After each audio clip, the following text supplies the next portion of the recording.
This is your step-by-step guide to buying and importing from abroad. Now this is going to be a really long video because there's loads of information to get across, so I recommend that if you watch it all the way through once just to hear everything I've got to say, then you can skip back and pick whichever bits you want. Without further ado, let's jump straight into it.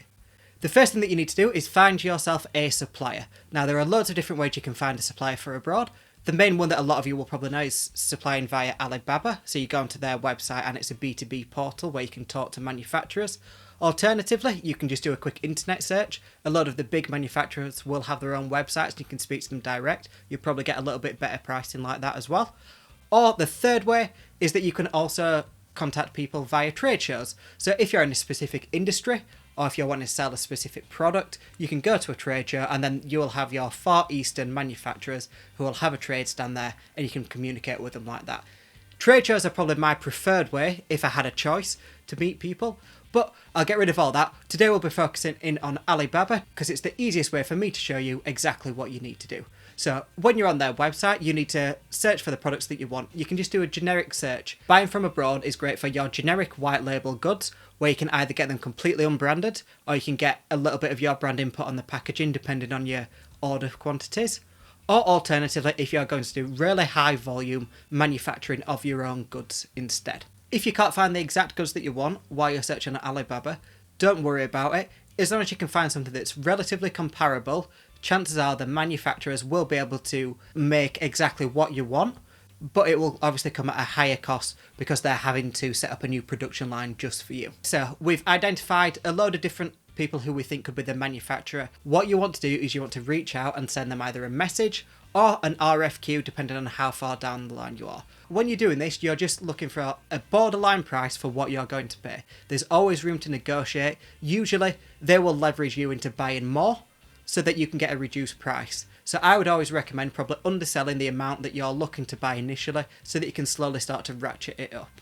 Alternatively, you can ask for pricing which is a lot higher than you're looking to buy and ask for price breaks. Loads of different methods and loads of different tactics you can use. It's all part of the game of business. Just go with whichever one you want and don't worry about getting the absolute best pricing on your first initial contact because you can always work with them on that in the future. When you're sending your RFQ, make sure that you request details for the payment terms that they offer. Chances are it's going to be pro forma, and also the Incoterms that they offer. Chances are it's going to be Ex Works. This is something that I'm going to cover in a lot of detail because the shipping from abroad to yourself is an absolute minefield, but we'll get into that in a moment. Okay, so you've sent off your RFQs, you've got your quotes back, and chances are you've narrowed it down to a few different manufacturers. I would always recommend when buying from abroad to put that little bit extra time and money in and ask for a sample. When you buy the sample, you will have to pay for shipping yourself, and you'll probably be waiting a few weeks for it to arrive. But once you've received it, you can be confident in the quality of the goods that you're going to receive will be up to your standards. Once you've done all that and you're happy with your quote and you're happy with all your terms and everything, you want to then place your order. You will likely get sent an invoice known as a pro forma invoice.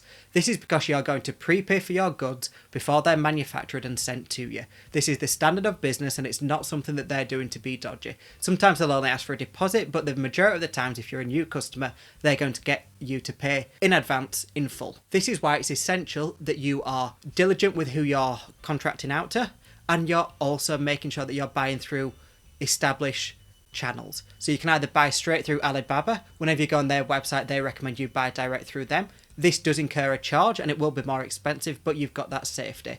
Alternatively, you can buy through PayPal, you can buy through Western Union, or you can buy through credit cards. Just make sure you check the terms and conditions on whatever card you're using, that it will cover the goods in case they never turn up. You just want to make sure that you've got that reassurance before you place your order, just for your peace of mind in case it all goes wrong. Okay, so once your order's placed, you will have a sales rep that you talk to. You will then be sent your tracking details or weight and dimensions depending on the shipping terms that they offer. We're going to skip through the shipping now because I'm going to go into a bit more in detail when we cover Incoterms. But essentially, once it's then been shipped to you, what you need to be prepared to pay is import duty, if there's any, and if it's applicable. If you don't know if it's applicable for your product, check out the commodity code, where you can then get a calculation online to see exactly how much you're going to owe. Import duty is not recoverable for any business, so it's just an added cost onto your manufacturing costs that you pay as tax.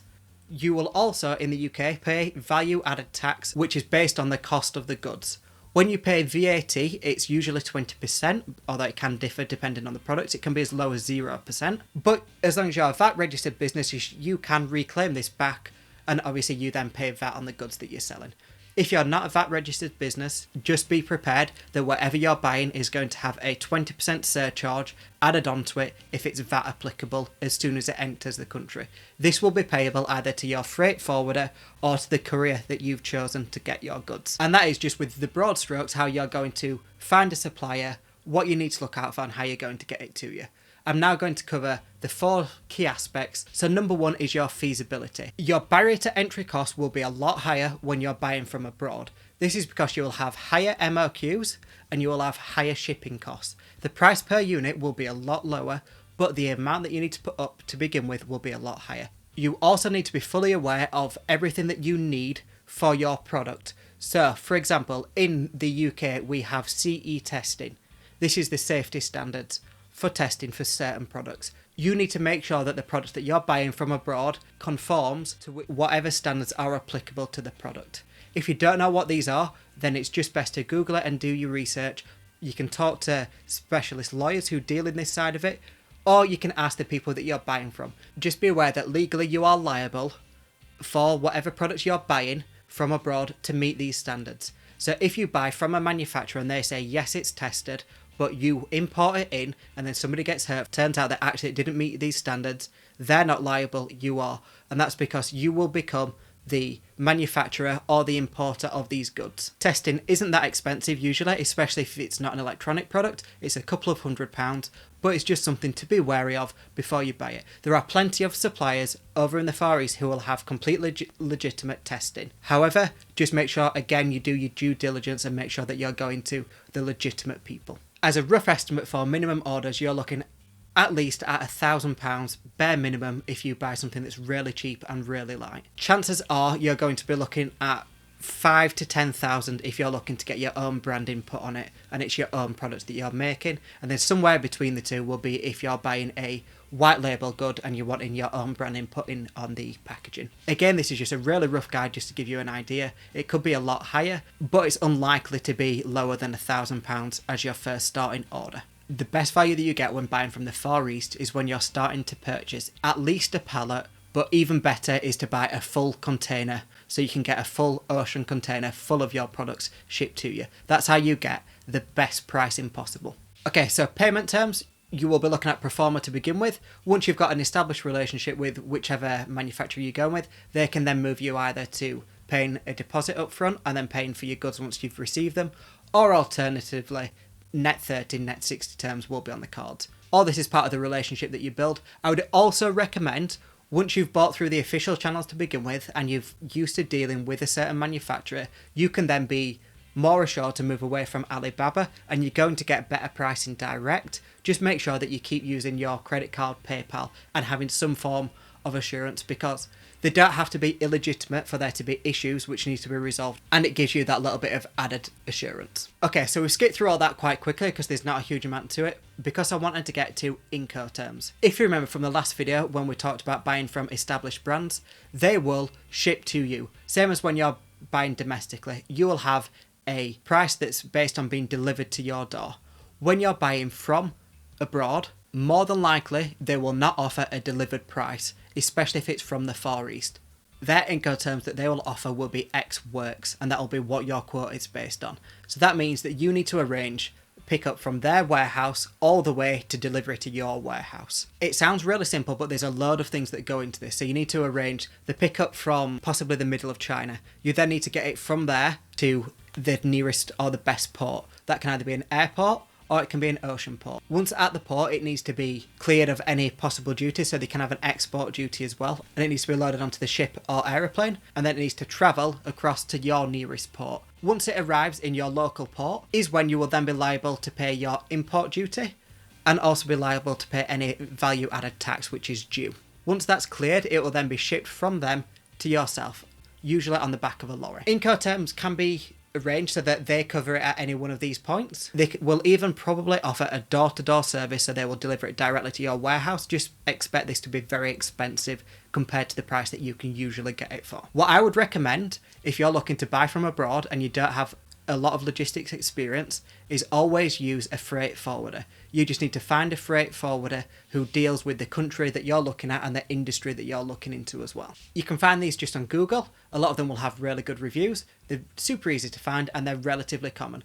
Their sole job is to get your product from your manufacturer to you seamlessly, so you don't have to worry about anything. When you're using a freight forwarder, they will probably send you 2 documents to sign. One of them is a declaration that the product isn't restricted for import or export. I'm 99% certain that whatever you're buying won't be applicable for this, but this covers things such as ITAR regulations and anything to do with military and defence. It effectively stops the movement of restricted goods without prior approval.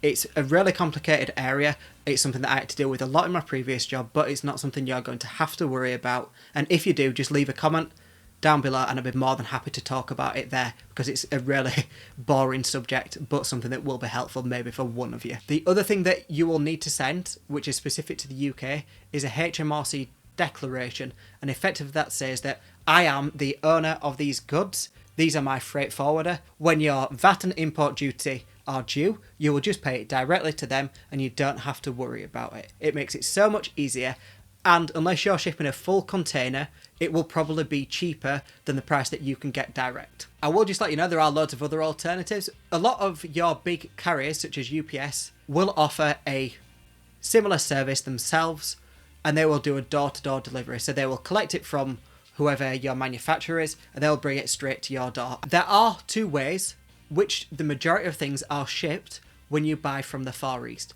and that is either via air, so it will be flown across in a cargo plane.